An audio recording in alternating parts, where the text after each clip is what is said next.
الحمد لله رب العالمين والصلاة والسلام على أشرف الأنبياء والمرسلين نبينا محمد وعلى آله وصحبه أجمعين أما بعد فإن شاء الله تعالى sa araw na ito, Sunday, ng ikalima na Rabiul Awal sa year 1446, papatuloy natin ang klase natin sa Al-Qawaid Al-Arba' gamit ang sharh or explanation ni Sheikh Saleh Ibn Fawzan Al-Fawzan Hafizahullahu Ta'ala. So last week, nakuha natin ang kalima na Al-Muqaddima. Ano ang ibig sabihin nito? Anong kalima or saan ito galing?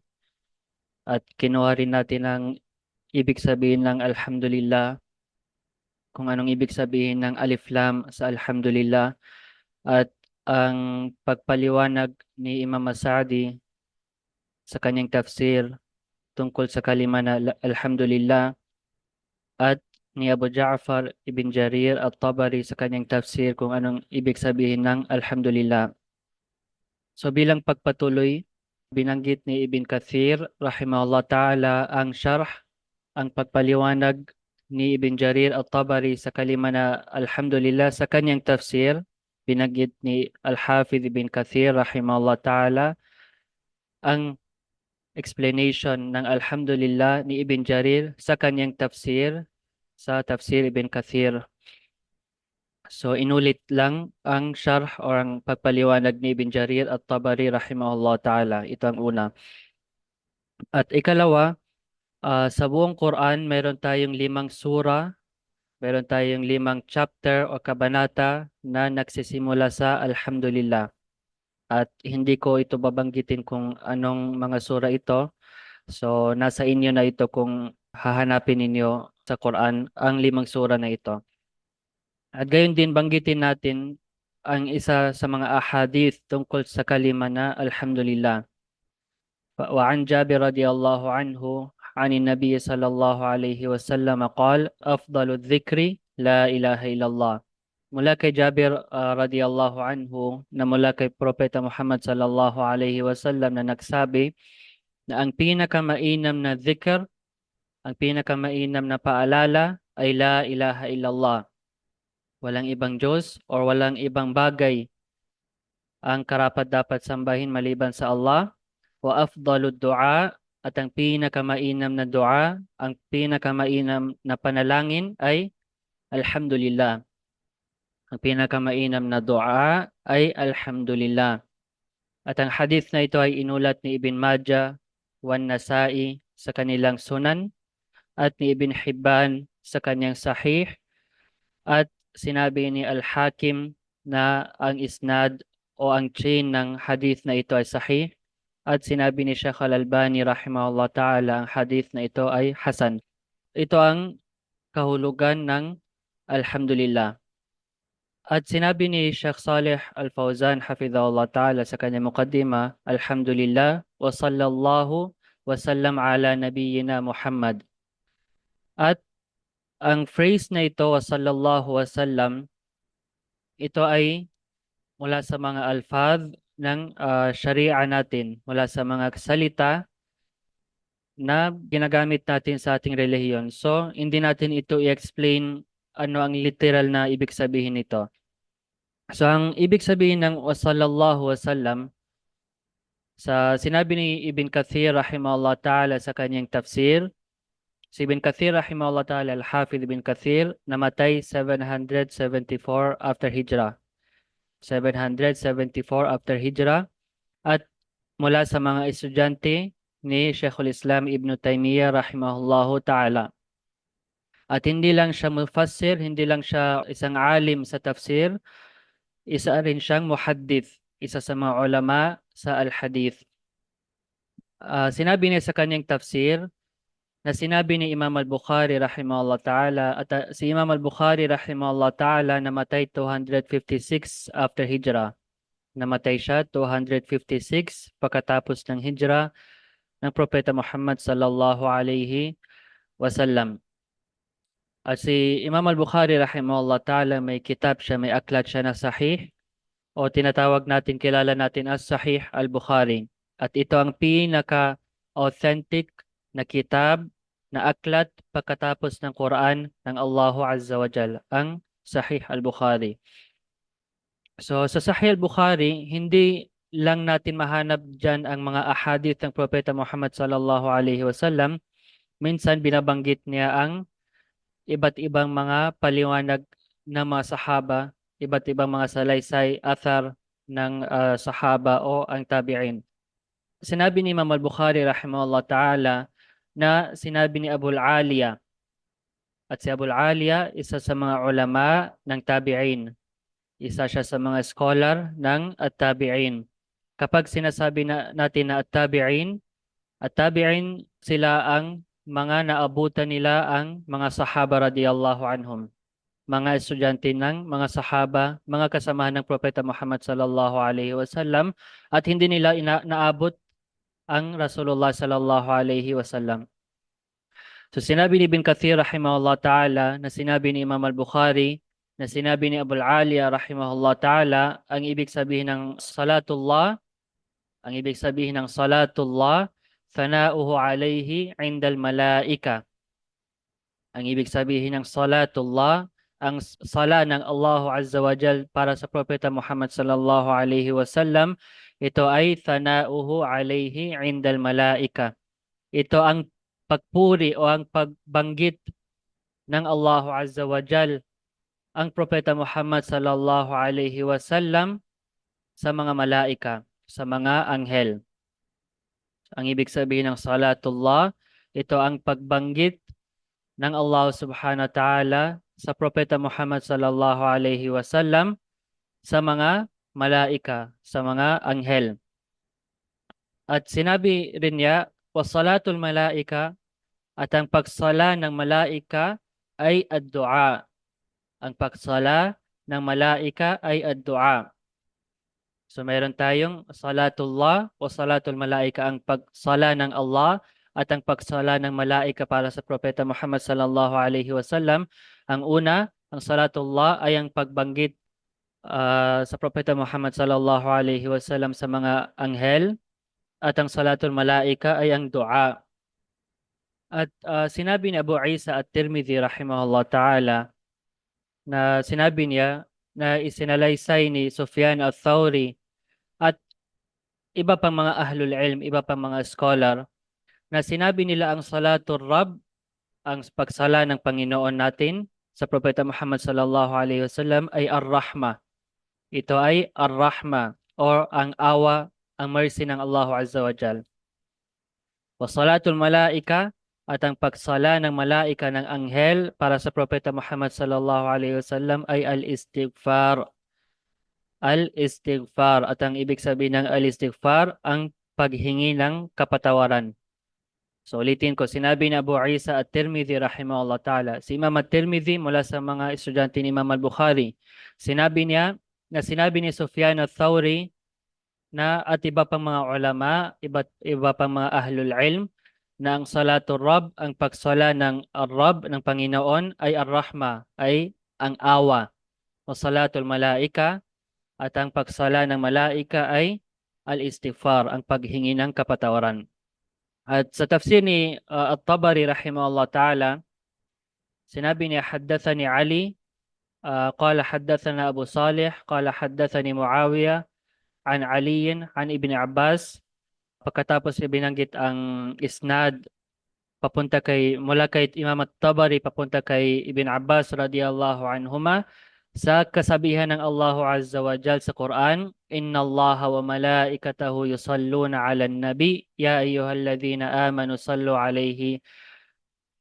Katotohanan ng Allah Azza wa Jal at ang kaniyang mga malaika ay nagsasalawat, yusalluna ala nabi, nagsasalawat sa Propeta Muhammad sallallahu alaihi wasallam. O kayong mga naniniwala, magsala kayo sa Propeta Muhammad sallallahu alaihi wasallam. Yaqul, sinabi ni Ibn Abbas, yubarikuna ala nabi. Ibig sabihin, ito ang pagdua natin sa Allah subhanahu wa ta'ala na biyayaan niya ang Propeta Muhammad sallallahu alaihi wasallam. I-bless niya ang Propeta Muhammad sallallahu alaihi wasallam. وقد يحتمل أن يقال إن معنى ذلك أن الله يرحم النبي. At maaari nating sabihin, sinabi ni Ibn Abbas, na ibig sabihin nito ay ang pagdua na sana magbigay ang Allah subhanahu wa ta'ala ng mercy para sa Propeta Muhammad sallallahu alaihi wasallam. وتدعو له وملائكته ويستغفرون وذلك أن الصلاة في كلام العرب من غير الله إنما هو الدعاء. Dahil sinabi ni Ibn Abbas radiyallahu anhu, at ang pagdua natin para sa Propeta Muhammad sallallahu alaihi wasallam at ang mga malaika, mga anghel na humihingi ng kapatawaran para sa Propeta Muhammad sallallahu alaihi wasallam. At ang kalima na as-sala, tabaan alam natin ang sala, ang 5 daily prayers. So ang sala, ang word na sala sa kalamul Arab, sa lugatul Arabiya, kung gagamitin natin ito sa iba maliban sa Allah Azza wa Jal, innama huwa dua. Ang ibig sabihin nito ay ad-dua, ang supplication, ang panalangin. Ang word na as-sala, kapag gagamitin natin sa iba maliban sa Allah Azza wa Jal, ang ibig sabihin nito sa mga Arab ay ad-dua, ang panalangin. So sinabi ni Sheikh Al-Fawzan hafidhahullah ta'ala, wa sallallahu wa sallam ala nabiyyina Muhammadin. Ang ibig sabihin ng ala, may iba't ibang kahulugan ito, at mula dito ay sa, or sa English, upon. Nabiyina. So ang nabiyina, mayroon itong dalawang kalima. Mayroon itong dalawang kalima. Ang una ay nabi. Nabiyun, at kasama niya ay ang nun alif, basically ang ibig sabihin ng nabi ay propeta. Ang nun alif ay amin. So ang ating propeta o ang aming propeta, our prophet Muhammad. Kilala natin si Propeta Muhammad sallallahu alaihi wasallam, siya ang propeta natin at ang huling propeta at ang huling sugo. So sinabi ni Sheikh Al-Fawzan, alhamdulillah, lahat ng papuri ay para sa Allah, wa sallallahu wasallam ala nabiyina Muhammad. Naway banggitin ng Allah subhanahu wa ta'ala ang Propeta Muhammad sallallahu alaihi wasallam sa mga malaika. Ala nabiyina Muhammad, naway ang sala ng Allah subhanahu wa ta'ala ay mapunta sa ating propeta na si Muhammad, wa ala alihi, at sa kanyang al. Ang word na al ay may iba't ibang mga kahulugan. So minsan maaari natin sabihin na ang ibig sabihin ng al ay pamilya. So kung gagamitin natin ang translation na pamilya, ibig sabihin naway ang salat ng Allah subhanahu wa ta'ala ay mapunta sa ating propeta na si Muhammad sallallahu alaihi wasallam at sa kanyang pamilya. Ngunit ang word na al dito, sinabi ni Sheikh Ibn Uthaymin rahimahullah ta'ala, ang ibig sabihin ng al dito ay hindi pamilya. So Sheikh Muhammad ibn Salih al-Uthaymin rahimahullah ta'ala, isa sa mga ulama sa henerasyon natin, namatay noong 1421 after Hijrah, sabihin 2001. Sinabi niya, Alu Muhammad, ang ibig sabihin ng Alu Muhammad, ang al ni Muhammad sallallahu alaihi wasallam, atba'uhu ala dinihi. Atba'uhu ala dinihi. Sila ang mga tagasunod ng Propeta Muhammad sallallahu alaihi wasallam sa kanyang relihiyon. So alu syakhs man yatba'uhu. So ang alu syakh, ang al o ang al ng isang tao ay ang taong sumusunod sa kanya. At anong dalil dito? Bakit ito ang binanggit ni Sheikh Ibn Uthaymin rahimahullah ta'ala? Sinabi niya, dahil sa aya sa Quran, wa yawma taqumu as-sa'atu adkhilu ala fir'auna ashadda al-'adhab. Wa yawma taqumu as-sa'atu adkhilu ala fir'auna ashadda al-'adhab. At sa araw na iyon, at sa araw na ito, may tatayo ang as-sa'a. Ibig sabihin, ang Yawm al-Qiyamah, ang huling araw. At sasabihin, adkhilu ala Fir'aun. Ipasok ninyo ang al ni Fir'aun sa ashad al-azab, sa pinakamatinding al-azab o parusa. At hindi natin pwede sabihin ng ang ala Fir'aun dito ay ang pamilya ni Fir'aun. Bakit? Dahil ang asawa ni Firaun ay Muslim, si Asia. At binanggit ng Allah subhanahu wa ta'ala ang kisa niya ang story tungkol sa kanya sa Suratul Tahrim. So ang ibig sabihin ng ala Fir'aun dito, sinabi ni Sheikh Ibn Uthaymin rahimahullah ta'ala ay yani atba'uhu. Ibig sabihin ang mga sumusunod kay Fir'aun ala millatihi na nasa kanyang relihiyon. Relihiyon ni Fir'aun. Allati huwa alayha na sinusundan ni Fir'aun. بعض يقول أنه قرابة النبي ولكن هذا القول على الإطلاق لا يصح لأننا لو قلنا آل محمد قرابته دخل في ذلك أبو لهب. So, sinasabi ng iba na sinabi ni Sheikh Ibn Uthaymin na ang ibig sabihin ng Alu Muhammad ay ang pamilya ni Muhammad alayhi salatu wasalam. Ngunit ang kaul na ito, ang kasabihan nito ay hindi tama, sinabi ni Sheikh Ibn Uthaymin. Bakit? Dahil kapag sinabi natin ito, ibig sabihin na mapapasok dito ang lahat ng kapamilya o ang kamag-anak ni Muhammad alayhi salatu wasalam. At ibig sabihin dito, mapapasok dito si Abu Lahab. At binanggit ang kisa ni Abu Lahab sa Suratul Masad na mapapasok siya sa impyerno. So ang ibig sabihin dito ay wa ala alihi ay at sa mga sumusunod sa kanya, ang tagasunod ni Muhammad sallallahu alaihi wasallam. At kukunin natin ang word na wasahbihi at sa kanya mga kasamahan. At ang ibig sabihin ng letter na waw ay at, and. At ang ha sa huli ay bumabalik sa Propeta Muhammad sallallahu alaihi wasallam at ang kasamahan niya. At ang sahaba radiyallahu anhum, sila ang mga kasamahan ng Propeta sallallahu alaihi wasallam. Paano natin malalaman na ang isang tao ay sahabi o kasama ni Propeta Muhammad sallallahu alaihi wasallam?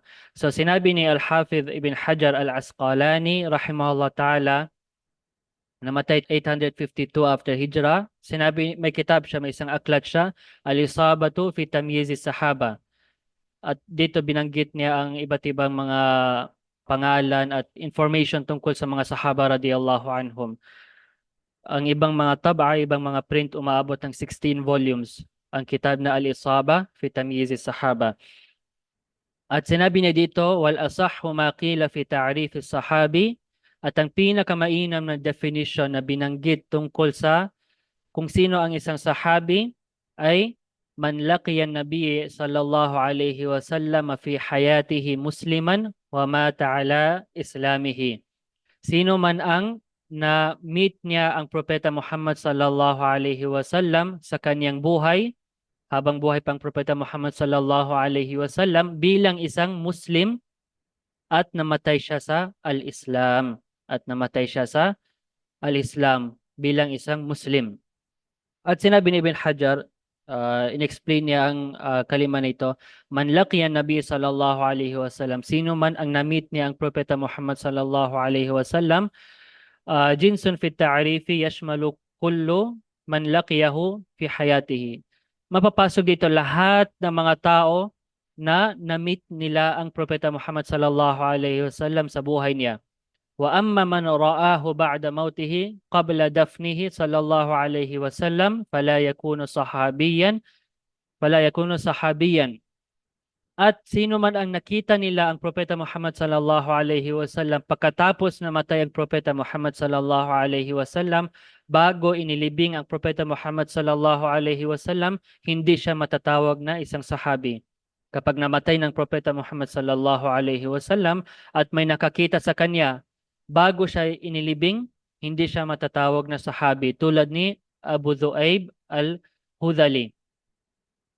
Abu Dhu'ayb al-Hudhali, ash-sha'ir, fa innahu ra'ahu qabla dafnihi. Kasi nakita niya, isa siyang manunula, isang poet, at nakita niya ang Propeta Muhammad sallallahu alaihi wasallam bago siya inilibing. At may idagdag ako dito, bakit ginamit niya ang word na manlaqiya? Ang laqiya ibig sabihin na meet. At bakit hindi na ginamit ang word na man ra'a? Sino man ang nakita niyang Propeta Muhammad sallallahu alaihi wasallam. At sasabihin natin dito, hindi to galing sa sharh ni Ibn Hajar, sa explanation ni Ibn Hajar. So addition ko ito dito. Dahil may mga sahabi, may mga kasama ng Propeta Muhammad sallallahu alaihi wasallam na bulag. Kaya kapag sasabihin natin ng definition ng isang sahabi ay sino man ang nakita niyang Propeta Muhammad sallallahu alaihi wasallam, ibig sabihin hindi mapapasok dito ang mga sahaba na mga bulag tulad ni Abdullah ibn Maktum. Abdullah ibn Maktum at isa siya sa mga muadzin, isa sa mga nagbibigay ng adhan sa masjid ng Propeta Muhammad sallallahu alaihi wasallam kasama si Bilal radiyallahu anhum. At sa kasabihan ni Ibn Hajar Musliman, bilang isang Muslim, sinabi ni Ibn Hajar, kharaja bihi man laqiyahu kafiran wa aslama ba'da wafatihi. Hindi masasali dito ang mga tao na nakita nilang Propeta Muhammad sallallahu alaihi wasallam, na-meet nilang Propeta Muhammad sallallahu alaihi wasallam bilang isang kafir, hindi Muslim. At pagkatapos namatay ang Propeta Muhammad sallallahu alaihi wasallam, pumasok sila sa Islam. So hindi sila matatawag na isang sahabi. Tulad ng Rasul Qaisar, ang mensahero ng Qaisar. Fala suhbata lahu. Hindi siya matatawag na isang sahabi. Wa mata ala islamihi, at namatay siya sa al-Islam. At sinabi ni Ibn Hajar, kharaja bihi man kafara ba'da islamihi wa mata kafiran. Lalabas dito sino man ang nagmurtad, sino man ang umalis mula sa Islam pagkatapos sila naging Muslim at namatay bilang isang kafir. Ibig sabihin, pumasok sila sa Islam sa buhay ng Propeta Muhammad sallallahu alaihi wasallam. Nakita nilang Propeta Muhammad sallallahu alaihi wasallam bilang isang Muslim. Ngunit lumabas sila sa Islam at namatay sila bilang isang kafir. Ang tao na ito ay hindi matatawag na sahabi. Ulitin natin in summary, sinabi ni Ibn Hajar, ang ta'arif ng sahabi ay man laqiya Nabi sallallahu alaihi wasallam fi hayatihi musliman wa mata ala islamihi. Sino man ang natagpuan niya o na-meet niya ang Propeta Muhammad sallallahu alaihi wasallam sa kanyang buhay bilang isang Muslim at namatay siya sa al-Islam. Namatay siya bilang isang Muslim.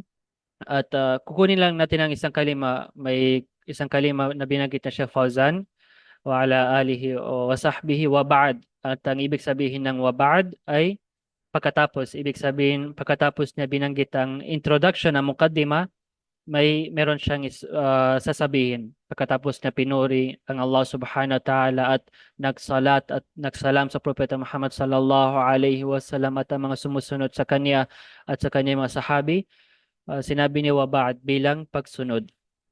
At bidnillah ta'ala next week kukunin natin ang third line mula sa kitab فهذا شرح للقواعد الأربع إلى آخره بإذن الله تعالى. فنكتفي بهذا القدر. جزاكم الله خيرا على حسن استماعكم، وسنلقى في الأسبوع القادم بإذن الله تعالى. سبحانك اللهم وبحمدك أشهد أن لا إله إلا أنت أستغفرك وأتوب إليك. والسلام عليكم ورحمة الله وبركاته.